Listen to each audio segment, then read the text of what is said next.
Hello everyone, আজ কিছু জ্ঞানের কথা বলবো। কিছু সম্পর্ক জীবনে নর্মালাইজ করে ফেলা উচিত, যেমন ধরুন ক্লাসমেট, ব্যাচমেট, কলিগ, প্রতিবেশী, পরিচিত। এই সম্পর্কগুলোকে জীবনে নর্মালাইজ করে ফেলা উচিত। আমরা না দুদিনের পরিচয়ে যার সাথেই দেখা হয় তাকেই বলে ফেলি বন্ধু। ও আমার বন্ধু, সে আমার বন্ধু, কিন্তু বন্ধুত্ব কি এতই সস্তা? না। তাই বাদবাকি সম্পর্কগুলোকে নর্মালাইজ করে ফেলুন।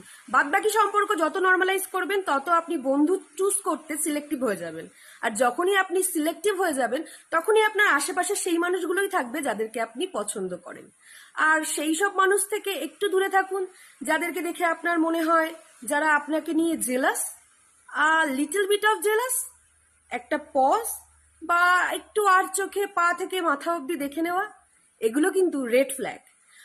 নট রিয়েলি মিন ইট যে সবাই আপনাকে নিয়ে শুধু পজিটিভই ভাববে, নেগেটিভ ভাববে না বা নেগেটিভ ছড়াবে না, কিন্তু যখন আপনি বুঝতে পারছেন যে এই মানুষগুলো আপনার সম্পর্কে নেগেটিভিটি ছড়াতে পারে বা সেই শেষ সীমানা অবধি যেতে পারে যেখানে আপনার সম্পর্কে খারাপ কথাবার্তা হতে পারে, তখন এইসব মানুষের থেকে দূরে থাকাই ভালো। তাতে আপনি শান্তিতে থাকবেন।